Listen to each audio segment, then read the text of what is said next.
Big points dropped by Tottenham against Brentford.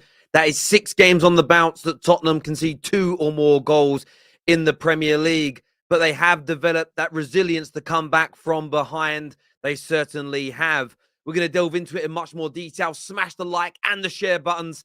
Premier League match reactions and fan highlights are back. Let's go. Absolutely magnificent.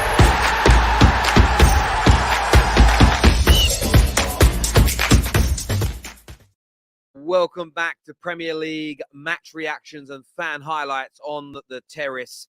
Merry Christmas to one and all that celebrated. Happy holidays to everybody else. And what a way to start off the festivities. What a way to start off the festive fixtures to relaunch the Premier League. Tottenham coming out, starting poorly again in a league game, going behind, conceding goals, but staging an entertaining comeback, courtesy of goals from, of course, Højbjerg getting the equalizer and Harry Kane with a sensational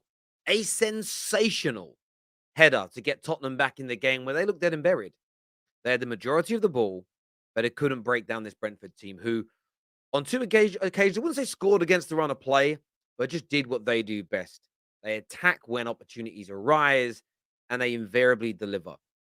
It looked like back-to-back victories against City and against Tottenham, but they were just able Spurs to kind of come back. But there are some questions that need to be put out there to you, the viewers, to you, the Football Terrace community. The first question is, how sustainable is this from Tottenham? Genuine question, how sustainable is it? It's a question that I know Patrick on the top 6 ignored the other day, but how sustainable is it? Can you afford to keep conceding 2 goals every game? The last 3 games that Spurs have picked up points in, they came from behind against Bournemouth, from behind against Leeds, and behind against Brentford. Is that top 4 Champions League qualification quality? Is that good enough? Or are we just looking at a bit of a coincidence? Yes, it happened in the lead up to the World Cup, but what we're now seeing is a situation where the players and the team have got to find their feet again, and they'll be good in the coming weeks. There's certainly a resilience, though. There is certainly a resilience within this Tottenham team that enables them to fight back. But personally, if I was a Tottenham fan, I would be worried about the hemorrhaging of goals. On top of that, you have to break down the facts here. In the last 6 Premier League games, Tottenham have 3 defeats and 1 draw. So they have dropped points in 4 games. They have dropped 11 points in total from their previous 15. That is not good enough. That needs to be looked at, and that needs to be addressed. And I think most Tottenham fans would agree that that isn't of the standard required right now. I think most people would certainly agree with that. But I do want your thoughts, and I want your feelings. I know what someone here says 3-2. I don't know where that's come from. Patrick said they would finish top 4. But Tottenham can finish top 4. Let's not write them off. But the level of performances have got to be better than this because it's not sustainable. And I know every Tottenham fan worth his salt knows that. I have to get the defense sorted in January. We cannot keep leaking goals like this. Merry Christmas, by the way, Terry. Jerome, I think you're absolutely spot on, my friend. The defense needs fixing. There needs to be some January investment. That needs to come without a shadow of a doubt. There needs to be some better quality players. Erick Dier today, what was he doing? His clearance for that corner, horrendous. Millie, good evening to you. The Arsenal Blueprint, one of our members here, says Arsenal 7 points clear of Spurs with 2 games in hand. Well, I think that's the interesting factor here as well, because when you actually look at we'll put the Premier League table up on the screen in just a moment for you. It's got an interesting feel to it now, this top 4 race. Of course, there's multiple teams involved in the top 4 race, as we all know. But bear with me a second just while I share my screen. It makes for interesting reading, I would say. Let me just get this up on my screen now so you can all see it here with me. Hopefully you can read that as well as I can, or as closely as I can. Spurs, of course, sit 4th. They have a 4-point gap now. But Man United have 2 games in hand. They have 2 games in hand over Liverpool that are 8 points behind them. But, United win that game in hand. They beat Forest tomorrow. It's very neck and neck. Newcastle have an opportunity kicking off in 25 minutes to beat Leicester and to go 3 points clear of Tottenham in that area. So, Spurs have kept this door open. Spurs' results in the past 6 games have opened this top 4 race massively, because you kind of look back at some of those games and you think to yourself, they should be, doing better against United. We were on our backside. Newcastle, they were at home and they really were pouring that game. They beat Bournemouth. Tottenham against Liverpool. Liverpool have been terrible this year. They should be doing better in that match. They'll probably look back at the Spurs and the Man United games, especially, and think to themselves, should have been doing more. We're better than those teams this year. We've bigged up our team. We've bigged up our team and sort of waxed lyrical about them. We should have been delivering in those games. And then when you're playing Brentfords and Leeds and Bournemouths, should it be this close? I don't know. But the top 4 race is looking juicy. Juicy, to say the least. Super chat here says, we missed Bentancur a lot today. You're always going to miss a player of that quality. You're always going to miss a player of that quality. I don't think it's an excuse, my brother. And I'll tell you why I don't think it's an excuse, and you can give me a difference of opinion. You've been leaking goals like this and having these first half performances with or without him. The only player in your team that moves the needle that greatly by being available is Harry Kane. Because if he's gone and there's no one to score those goals, it's harder for you. With or without Bentancur, you've been conceding these early goals. Romero would be the interesting one. He didn't play a lot in the lead up to the World Cup, I don't believe. If I'm wrong, please educate me. And I think he may have missed a fair few of those games. So Romero maybe is a bit more of a miss than Bentancur, but I do get where you're coming from. Very talented player indeed. Noshlin here says, no, Tottenham should keep leaking like this. It makes it a better comedy viewing for us Arsenal fans. There we go. Hot take, Newcastle to finish second above City. That is a massive hot take, and I'm glad you said it and not me. But there we go. Hi, Terry. You believe Spurs will be top 4? I think they are not going to make the top 6. I haven't predicted Spurs to fall out of the top. My prediction is this: if Spurs don't buy well in Jan and Man United do, United will finish in front of them. But there's a precursor to it.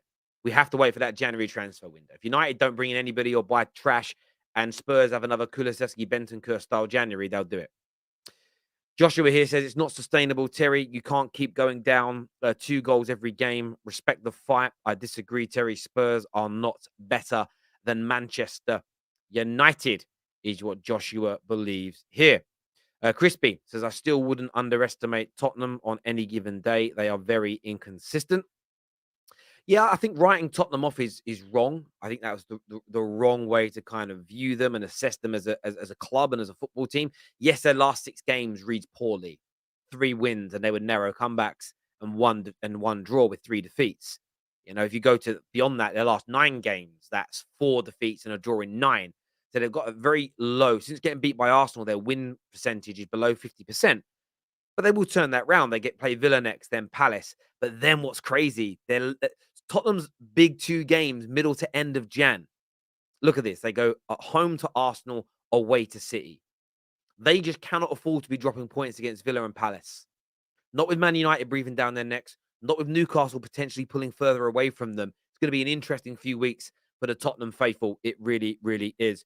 Viewers, make sure you're smashing like buttons and subscribing to the Football Channel. We've got Jords coming on with us soon. Steve coming on with us very, very soon as well to have their say. But let's get this stream past that 500 like mark. If you do, we're going to gift away 100. I don't know why I put one finger up. 100 free memberships for you. With our new reels and new TikToks on the way soon, a lot of them will be getting released to our members first. So make sure you're part of our membership scheme so you can benefit from that. I don't know where Patrick is. He's probably busy today. He did predict 3-1. I mean, the thing is, I'm not even in the. I predicted 1-1. I think. Jess predicted 2-2. Jess got it spot on today. Actually, 2-point dropped by Brentford and a point gained for Spurs, but they should have won the game with their chances. I mean, you can look at it that way, and that's perfectly sound logic. But Spurs are the favourites going into this match, and when you're a team that's the fans are saying are a shoo-in for top 4, that basically means only 1 or 2 games a year you're not favourites for, and that's being away at title challengers and being away at fellow top 4 competitors.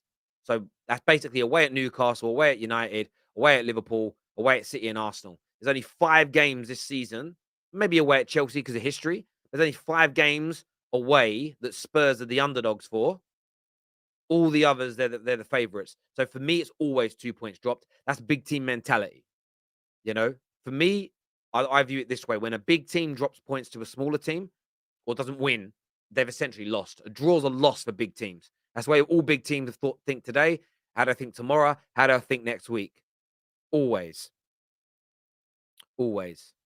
Spurs have averaged conceding 1.875 game goals per game since they played Man United. Well, listen, but AJ, I said to Spurs fans before they played Arsenal, the level of chances Tottenham concede on goal is one of the highest in the Premier League at that point. I haven't looked at it since the beginning of October, but I reckon it's still quite high. And when you're conceding lots of shots, when you're conceding lots of chances, when you're being opened up like a tin of beans, that isn't sustainable. And what's happened since I said that? They've lost 3 of their last 6 games, failed to win 4 of their last 6. I'm not making these things up. I'm just calling things as they are. And I think some of it is personnel, some of it is tactics, some of it is form, but it doesn't mean it can't be called out and spoken about. I think it's weird that people want to ignore it. That's the strangest bit for me. Spurs ain't getting top 6 for love nor money, is what Joshua Lawless has got to say. It's very Loveless has got to say. Cal here says never gonna knock a comeback, but these first halves are a disgrace and can't continue. 5 league games conceding first is getting beyond a joke now. Listen, I agree with you, Cal. And this is 2 things can exist at the same time. You can be happy with coming back, but criticize the situation you got into. That's what big football's about. That's what big sport is about. I absolutely agree. Merry Christmas, Terry. Romero was out for the majority of those 6 games. I thought so. I do watch every Tottenham game. But I hadn't gone back and checked. No Bentancur today either. However, I agree we need a good Jan transfer window like the last year for defense. Also, stone cold pen not given. Yeah, I do think Ben Mee fouled Harry Kane, to be fair, but the refereeing was poor today. Harry Kane should have had a pen. He was right to book Mbunu. Is it Mbunu? But then he should have booked Doherty a minute earlier, and he didn't. The referee was very inconsistent today. I agree with you, Orchie. I do, my friend. But Merry Christmas to you if you celebrate it, or Happy Holidays if you don't. I appreciate the sentiment. Terry, you need to address when Arsenal beat Brentford 3-0 away. It's only Brentford now, but now Brentford beat City and draw with Spurs. Say what now? Well, that's why I don't come out with comments like that. The legitimate reason that I don't come out with comments like that is because it just creates unnecessary attention towards you when another big team drops points to them or beats them or whatever the kind of turnaround of events is. Brentford are a good team. Beating them 3-0 at their stadium is a tremendous result, and it shouldn't have been overlooked. And I didn't overlook it because we all knew what Arsenal were doing. But yeah, look, it is what it is. You're always going to get salt from rivals. That's something you've got to learn to take as well, my friend. We are a small team pretending to be a big one. Our owners have made very clear to us for over 30 years. Now already talks of not enough money to back Antonio Conte. And I haven't even kept up to date with his contract renewals. I just haven't had the brain space since I got back from Doha to look at it. But I'll take a little bit of a look at that later. Brilliant manager should be getting backed. Are you there, Jords? Are you there? Because your camera's off. I don't know if you're there or not, my friend. I'm going to get Jords on to have you say, here he is. Jords is back with us. Merry Christmas, bro. How you doing? Merry Christmas, Terry. I was going to say it feels good to be back, but it don't. Disappointing Boxing Day. As you said, do you know what? Yeah, I do agree with you on this sentiment, Terry. A big team, every game that you go to, you expect to win. And regardless whether it's Brentford away, it's going to be a hard game, but you're the favourites. We have to go to the game. We have to boss them. We have to get the result. Unfortunately, today, we didn't get the win, but we got the draw. Halfway into the game, we were getting the messages into the group chat, people saying, don't show up, don't make sure you show up. And I was there quiet. I was smiling because I know that we are second half FC. Tottenham are second half FC right now. We are a team that you need to score against for us to get reaction. And as again, went into the halftime, looked horrible, come out, and we looked a whole completely different team. We started to take control of the ball, started to take control of the game. And I think the one big difference that we saw in the second half is Harry Kane's role. I think Conte is starting to realize that Kane needs to stop coming to the ball to try and create these chances, because far too often he's bringing himself out of the box and we're not creating no chances. We got no one to aim for those crosses. And we see Longley puts one ball in the box and it finds Kane's head. It's back of the net. It's back of the net. So it's got to be better. We have to fix it up, but it is the first game back. As many people have said, we are missing a few players. Every team is going to be missing players, so it's definitely not an excuse. But we need to find our flow. We need to find our rhythm, and January is going to be massive for us. It is going to be important because you saw today, Erick Dier, his time is up. His time is up. I know at the start of the season, a lot of Tottenham fans thought he was the remontada. He was starting to improve and he started to look better. But another 2 months again, and you see him taking mistake, time and time again, and it's costing us games. It's different if he's making a mistake and it's little. It's costing us games. It's costing us goals, and I can't watch it no more. I really can't. It needs to be replaced.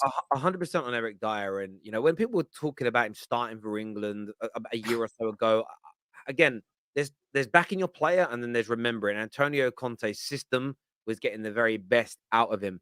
But as soon as you guys open up, or you were having to open up in the second half because you had to attack more because you were losing, as soon as that guy's got a bit of space around him, a bit of time where he has to use his brain, he's just a donkey. He's just a donkey. He isn't good enough. And you need Romero level and above to get to where you want to be. And that's challenging for Premier League titles and winning Champions Leagues. And Eric Dier has got a mistake in him week in, week out. There's no doubt about it, mate. I wanted to ask you, though, about this sustainability. That's the question that everybody's talking about.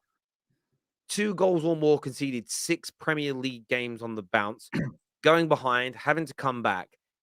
If this doesn't improve, surely you don't believe you're making top 4. I think with a better quality personnel, I do think we will make top 4. I do think that, like you said, there was just a few changes in our starting 11 that need adjusting. I think Dier, maybe another central midfielder and another attacker, it prevents us from conceding those goals and being able to change the game a lot more and put ourselves on the front foot. The problem right now is that when we go and concede these goals, you even see when we went 2-1 down, we bring on Davinson Sanchez, and that's the only player we bring off the bench. We haven't got no one to come in and change these games. And at the start of the game, I think we do have a slight issue the first 15 minutes where we just take time to sort of warm into it, and teams often catch us off guard. So it's definitely not sustainable at the moment, but the sustainability is that we keep coming back. We keep showing that despite how bad these players are, they have the mental fortitude to keep fighting and keep going down to the 90th minute and by scoring the late goals that we need to get the results. So Conte's really got something in these players' heads to keep them pushing. We just need the better quality personnel now. I get you, mate. You must be happy that Kane got himself back on the score sheet. He needed that after the way he kind of ended the World Cup. Yeah, he needed that big time. So happy for Kane, happy for Spurs, and a draw, but we'll take it. We'll take it. From the way the game went, it did look like we were losing, so we'll take the draw, and onto Aston Villa we go. We can only hope that we get not hope. We best get a result. I bet. Listen, Jords, great to catch up, mate, and I'm sure we'll speak again soon now that the Prem is back. Prem League's back, man. Top man, bro. Speak to you soon. Take care. Take care. Guys. Have a good one. What's really interesting, I saw a lot of YouTubers the other day talking about how they're not that psyched about the return of the Premier League. And I thought, that's what happens when you grow up, bad fathers not making you love a football club, where you love players or you love multiple teams. And it's like, oh, the World Cup was better. I love the World Cup. It was great. But not loving a team and not being buzzing about coming back, not caring about rival results. Imagine that as a football existence. I ain't angry at people anymore that are like that. I pity them. I really pity them. I do. Egal's joining us soon. Steve's joining us soon. But before that, young Daniel is here with us. Big Spurs fan. More points drop, my friend. Talk to me. Talk to me. No, you're just saying right now that people should be excited for the Premier League back. I was until the game kicked off. And then I realized, oh, shoot, Tottenham are back. And it's the same things that continue to happen. Erick Dier, the mistakes that you might think, all right, it's just a corner. But then the corner ends up costing us and it ends up being a goal. Like this guy, I don't know how he got into the England squad. I honestly do not know how that happened. I don't know what Southgate was drinking when he picked his selection of players. Sanchez actually looked pretty good. And I was happy with our front three as well. Kulusevski looked pretty good. Kane, he wasn't most throughout the game, he didn't do much, but then when he got the chances to score and he got the opportunities in front of goal, he put them away, which is Harry Kane right there. And then Son was pretty good today. He was better than what he's looked like all season for us today. So I was happy with the front three, but then Bissouma, I don't know, but I'm starting to think he's a flop. I'm honestly starting to think he's a flop. It's something not understanding the tactics and the system, and there's something else that you can't connect the pass 2 meters away from you. Uh, there's something with Bissouma right now. I don't know. He's not even half the player that we signed when he was playing for Brighton. I don't know what's going on with Bissouma. Højbjerg was off it today, but I'm happy that we came back, and I'm happy that it was 2-2. But I'm so disappointed that these inconsistencies continue to occur in the first half. It's just I'm disappointed with it. On Basuma, so it's a great kind of point you raise. Another shocker, another game where he was ineffective, poor in possession. When he was at Brighton, he would break up play with consummate ease. Why do you think he's struggling under Antonio Conte at White Hart Lane? What do you think he's struggling to? Why is he struggling to repeat that Brighton form in the Tottenham shirt? There's a few possibilities. It could be inconsistencies that he doesn't have a consistent partner in the midfield, and he doesn't get consistent minutes as well.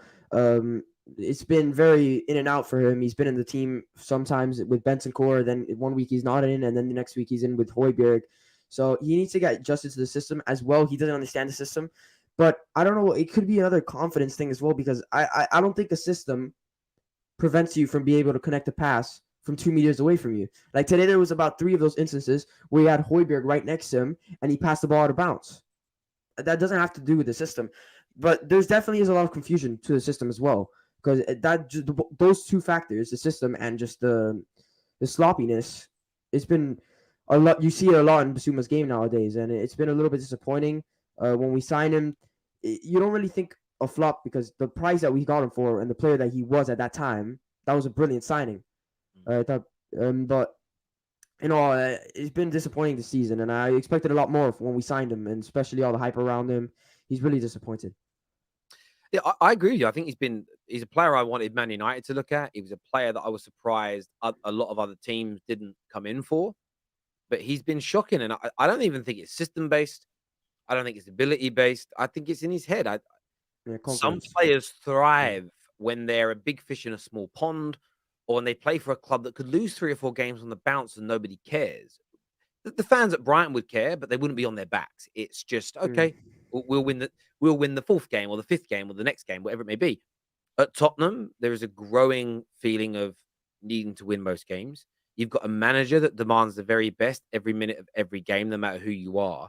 And for some players, I'm not saying Bissouma won't get there, but there's often it can take time to raise your own levels of consistency and standards to match that of a team. And that's why a lot of players can look great at smaller clubs, go to a big team and flop as well, because suddenly they've gone from being a smaller team where you maybe only have to perform at a top class level 1 in 3. Now you've got to do it for 85, 90, 95 minutes every single game. Otherwise you're ridiculed. That pressure is massive. And I think that may be what he's kind of going through there. In terms of top 4, is this about having a good January now for you? Yeah, 100%. We need to go out. We need to sign an attacking midfielder. We need to sign a right wing back and hopefully a center back, because it's looking grim at the moment. We need an attacking midfielder. Honestly, we can't play the 3 in the middle without having an attacking midfielder there. We could sign Madison. I don't think we will. I would like for us to sign James Ward-Prowse. I've been calling for his name for ages now. There's a few other center back options that we can go for. I'd like Vario. I don't think we're going to sign him though, but knowing Tottenham, we'll sign some random Spanish center back that nobody's ever heard of in his life, that plays in the 2nd division of Spain from the B team of Real Betis, something like that, and that nobody's ever heard of from Germany. It's what we do, and everybody's gonna hype him up with all the clips and the compilations with Pop Smoke music in the background. It just happens every single time. And Daniel Levy, I'm not confident that we're gonna have a good January transfer window. I'm really not. I hear you, mate. Listen, young Daniel, Merry Christmas, my friend. Thank you very much for coming on the show. We'll chat again soon. All the best, my friend. It's kind of nice getting everyone back on. The Premier League is back. It's a nice feeling. Super chat here says Conte to be on an Emirates flight back to Italy soon, is what Chris says here. Spurs remind me of Emery's Arsenal. All second half comebacks. Hard to keep getting fired up and playing your hardest for the 90th minute weekly. You know what's interesting with this, Rob? Man United fans and Arsenal fans have been there in recent times. You know, Emery, Man United with Ollie. And we're telling Tottenham fans this isn't sustainable unless you change something based on going through this. And I know a lot of Tottenham fans will say, well, the sustainability is the comebacks. That will end. it will eventually end because teams will work out a way of stopping you from coming back. And then what? The only way it becomes sustainable is to stop conceding these goals first and stop needing to come back. That's what Spurs have got to work on, in my opinion. Egal is here with me now. Welcome back to the show, my friend. Happy holidays. How you doing, bro? I'm doing good. I'm just here to tell everybody who's watching this right now, it's okay. It's not beating Brentford away from home is not easy. It's not easy. We know it's not easy. Arsenal did it, but no one else could really do it this year. You got Man City struggled there. You seen Chelsea struggle against them. You seen Manchester United struggle against them. You seen Tottenham struggle against them. Brentford are just a good side. They're set up well, and this Tottenham team, that's what they do, Terry. They're second half FC. We know this. This is their motto. This is their game plan. They don't click into gear away from home unless they're put under pressure to go out there and play football. Their whole game is predicated on being like, it's almost like a boxing strategy. A boxer that has a strategy to take punishment in the opening rounds and just try to switch it on in the late rounds. Eventually, you might be able to get it if the battle lasts that long. But sometimes you're going to get sparked early, and you might not be able to win or come back in games. And that's what they find themselves in. And you know what? This Tottenham team, I hope they keep Conte, and I hope they continue to struggle with this the whole season, because I don't ever see this kind of football winning them any major honors. I don't see this type of football ever being the type of football that can win you and sustain a league campaign where you say, you know what, this is a team that's going to win a league title, or this is a team that's going to successfully compete. You know what? They actually might have better chance in cup competitions with this type of football than they would in a 38-game league campaign. I was about to ask you that question. Like, they're conceding all these goals, they're having to come from behind. Is this Conte and his style of football, or is it a lack of quality of player? Like, or maybe both. Like, what do you put it down to? The reason that they keep conceding, keep having to come from behind, and the fact that they've lost 3, drawn 1 of their last 6 games, which is a terrible run of form. I think Conte has a way of playing football where it just doesn't suit certain players. So certain players are going to look bad in the system regardless, where you're going to have attacking players who are free to do what they want, like Kane and Son. They're going to thrive. But midfielders like Bissouma, if he's in a team that has possession where he's able to do what he needs to do, and he has 2 other midfielders doing other jobs, he would look better. Where Højbjerg does look good in this system because he's asked to be a hard worker and just do the dogged work, where Bissouma, he would need other people around him to pick up the slack in certain areas where he's deficient. So players are going to look bad in the system regardless. It's a system issue. He's not playing to the strengths of all his players. He's playing to the strengths of what he knows and how he's played. He's not playing to the strength of his players. He's not adjusting to the players that he has. That's how I feel. I'm not a manager or a coach, but just looking at it, I feel like some of these players, you take them, you pluck them, you put them in another team, immediately they turn into better players. I hear you on that, and I think you're entitled to your opinion. We're a fan channel. You're a fan of football. You're allowed to have your say. Like, if we all like to have credentials and qualifications to give opinions, YouTube would be well boring. There'd be nobody left on it. I want to ask you, there's a player that Spurs bought in the summer who Arsenal fans were desperate for. Right now, how happy are you that you didn't get Yves Bissouma? I think Bissouma, if he came to Arsenal, he was always going to be a backup. I always viewed him as a backup to Partey, or someone who could be the successor in the long run. Regardless, if he came to Arsenal or he came to any other team, he would need to be given a year. I'm not going to write him off, but at this moment in time, it's night and day what we're seeing. And am I upset that we didn't get him? I was upset. Right now, I'm not too upset. So 100% Harry. I'm not kicking myself or crying over Bissouma anymore. I think those days are long gone. Yeah, no, I hear you on that. I mean, I just kind of look at him and think, look, he might turn it round. It's still early days. You don't write players off typically in their first season. But it's weird stuff he's not doing. The simple stuff, the basic stuff. And I'm wondering whether the pressure of going to a club, and I know sometimes he's doing an inside job, Terry. Yeah, maybe. But I think as well, you get it that, look, are Spurs as big as a Liverpool or an Arsenal? No, their fans know that. But they are gigantic in comparison to Brighton. They're huge. They're absolutely massive. And I think that step up it's intriguing to see like how he's going to cope and how they're going to kind of move on forward, sort of from that point, as it were. But what do you think about top 4 for Spurs? We obviously didn't have you on the top 6 on Friday. Do you think they've still got a chance, or do you feel as though actually with Newcastle, Liverpool maybe going to come strong, United getting better? Do you think their top 4 position is under threat? January is going to determine their top 4. If Newcastle strengthen, they're finished. Wow. That's what I'm saying. But That's if Newcastle don't strengthen, they're okay. There we go. Egal, always a pleasure to speak, my friend. I'm sure we're going to speak later today when Arsenal play. And I know that's why you're not going totally in as well, because you've jinxed Arsenal before we're doing that. I honestly haven't said anything ridiculous, Terry. Oh, no, I know. But normally when Spurs lose, you do. And it's like, just wait until after you've played. Egal, my friend, we'll speak again soon, brother. Oh, wait. Are Chelsea playing today? Tomorrow. They're lucky. All Anyway, peace out. right, mate. Take care, mate. Thank you. Steve's here with me now. How you doing, Steve? Hey, what's going on, Terry? Thanks for having me on the show, man. Really appreciate it. How you doing? I'm good, mate. I'm good. Had a nice little Christmas. Enjoying the Boxing Day football already. Absolutely. Talk to me. I will talk to you. To be honest, man, Brentford, this is what they do. They're hardworking. They're absolutely, for me, the key thing in the first half, especially Brentford's midfield, Janelt and Norgard, set the tempo from the start. There were probably, out of the first 45, there were probably about 4 minutes where Spurs looked decent. Otherwise, it was the Brentford show. It was all about them. I thought that Norgard did an absolutely tremendous job of cutting out those passing lanes for Harry Kane to drop deep. So he became pretty much ineffective.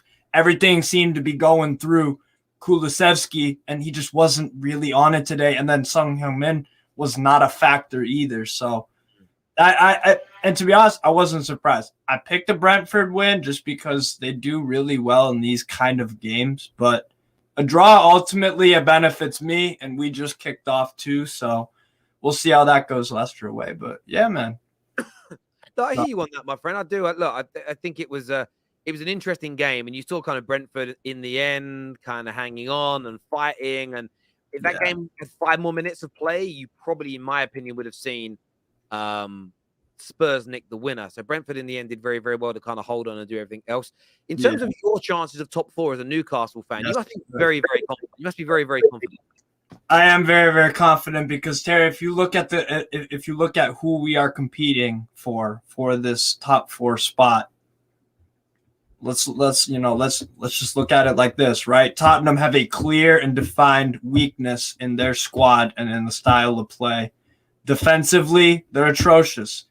They didn't get away with the going 2-0 down. They didn't win today because they were playing Brentford, because Brentford are a better team than a Bournemouth. You can get away with that against a Bournemouth. And then, against Olympique de Marseille, they also went 1-0 down, came back to win that 2-1, got the positive result. Problem is that like we're talking about with Spurs, it's not sustainable. Case in point with your club, Man United under Solskjaer, when you had that during the lockdown, you were always going 1-0 down, but then you were second half FC coming back and doing it. And guess what? The next season, it was probably the worst in the Premier League era for you guys. So it isn't sustainable because we've seen a team go through this sort of thing. So yeah, I don't think it's sustainable. And then talking about Newcastle, what we're doing is sustainable in my opinion. We're based off of an extremely tight-knit defense that are all really, really tidy on the ball. They can play, make, defend. Trippier is probably the most important player on the team because in terms of that right-hand attacking side, you look at the goals and assists on that right-hand side. Trippier, you can get goals from him from free kicks, assists. And by the way, it's 1-0 Newcastle. You just scored a penalty. Yes. Chrissy Wood. Well, it's about to happen for me. Oh, okay. Yeah. It's about to happen. But yeah, so yeah, there you go. So 1-0 Newcastle. So there you go. Now I also know, just changing something. I know you also you wanted to challenge me on or something. I don't know. I've kind of read the message that KJ sent through to me. What is this? The 20K challenge. What do you want to? Do you think Newcastle United? Because I think we're making top 4. So again, when this 20K challenge comes in, you got to understand it's not going to be about people disagreeing with my opinions and stuff because you'll make a good point, and I'll sometimes just agree with the good point that you're making. for me, Newcastle can make the top 4. I just don't know yet if they've got the staying power for it. But Okay. January, as I said in the top 6 show, January is going to be very interesting. If you strengthen further in January, you could definitely do it. But it's that been there, done it, tried and tested mentality of the manager and the players. You haven't had that yet. And when you get to that business end of the season, I think you may just miss out if Tottenham get back on their form, if Man United keep improving, and more importantly, Liverpool, that I think if they sign right in January, could have a massive resurgence. And Liverpool still have the ability, that did it last year, to win 5, 6, 7, 8, 9 games on the bounce. So I think Newcastle are in the running, that you've got a great chance. But I think unless you buy well in January, I think you'll just miss out. But by next year, Newcastle will legit top 4 contenders, in my opinion, because the speed of your progression is massive. And that's what we differ on. For me, the speed is so quick that I think we can take advantage of the poor teams in the top 6 right now. Oh, well, obviously not the Man City, Arsenal, but not even poor, just deficiencies. So, and okay, first point you made about Newcastle, if I remember, you said the been there, done that. Sven Botman won a Liga title with Lille, so at least that's something right there. Kieran Trippier, Atletico Madrid, right back, won La Liga there. So there's 2 out of our starting 11, been there, done that. I'll give you Dan Burn. I'll give you Fabian Schär, although they've been excellent, and I don't see why they would all of a sudden collapse. Nick Pope, I would say, and if we could also talk about pressure, Nick Pope kept up Burnley, an underfunded Burnley side, for quite a long time. Under Sean Dyche, obviously, Dyche gets credit there too. Moving to the midfield, Bruno Guimaraes has played Champions League football with Olympique Lyonnais in a very, very competitive league in Ligue 1. Not the title race. I'm talking competition for those Champions League spots. There's only 3 that you can claim out of those. So I think you could. I would give the check mark to Guimaraes. Longstaff, I wouldn't. Fine. Willock played at Arsenal Europa League. I still would say, okay, fine. I'll give you that one. Joe Linton, though, for me, he is a guy that I would hedge my bets on. That he, in a pressure moment, for me, he's a dominant midfielder, does donkey work. He's playing off the left back right now. Very, well, the turnaround of Joe Linton has been huge. That's the sign of a great manager. How bad he was as a striker compared to how good he's been as a midfielder. And he was doing that under Steve Bruce as well. Good midfield performances. This guy was doing great. When I talk about pressure, of course, you have some players in your squad. Kieran Trippier stands out as someone who's been there, done it, worn the T-shirt in La Liga. Yes, you've got players that have been at Olympique Lyon, that have played in the Champions League, that have played at Arsenal. But there's a very big difference in that than being third. Right. You might be second at the end of today. Maintaining that for 4 or 5 months with the level of scrutiny that comes with the Premier League, the number of eyes. More people watch the Premier League in 1 month than it might be globally. Have you gone 2-0 up? Sorry, yeah, Miggy, 2-0 up. What fucking goal? Sorry, I didn't mean to cut you off. That's fine. Okay, that's fine. So yeah, look, I hear your point. You have some experience. I'm just saying, if you end up having to go toe to toe for a top 4 spot with Tottenham, Man United, and Liverpool, let's just say that's what ends up happening. Okay. I just believe that the overall experience in those 3 squads and their managers will be just enough to edge you out this year. However, like I said on the top 6 show, if you have a very good January and others don't match it, I wouldn't bet against Newcastle. So I'm not 100% saying you won't do it. Yeah. It really does depend. It's a bit like with Man United. I think we can make the top 4, but we have to sign well in January, and those players have to start delivering straight away. Otherwise, I think Tottenham will see it through. But look, mate, really good points raised there, my friend. I'm going to let you go and enjoy the rest of your game. Steve. You want to do the actual debate a different time? Because it is difficult with it. Yeah. While you're watching the game, no problem. We'll do that, my friend. Okay, Steve. Chat to you again. Thank you. Thank you, bro. Thank you very much indeed. Listen, and everybody that's tuned in today, a massive thank you. Oh, hang on. There's another super chat here. Sorry. That says, look is not the style of football. It is the quality of player. We have crap defenders, simple as what Jerome says. The reason we are going behind is because apart from Romero and maybe Longley, we have championship level centre backs. Our midfield and attack are class. So Spurs fans backing Antonio Conte here. And I do like to see that. I do like to see it. And the top 4 race is going to be mad, especially with Newcastle being 2-0 up right now. It's going to be an amazing second half of the season, and the Terrace is going to be here to cover all of it with you. So make sure, listen, like buttons are smashed. Make sure you're subscribing to the Football Terrace. Make sure you've got notifications on. We're live after Aston Villa versus Liverpool and Arsenal versus West Ham today. But until next time, my people, you take care. God bless, and we'll see you all again very, very soon. Bye-bye.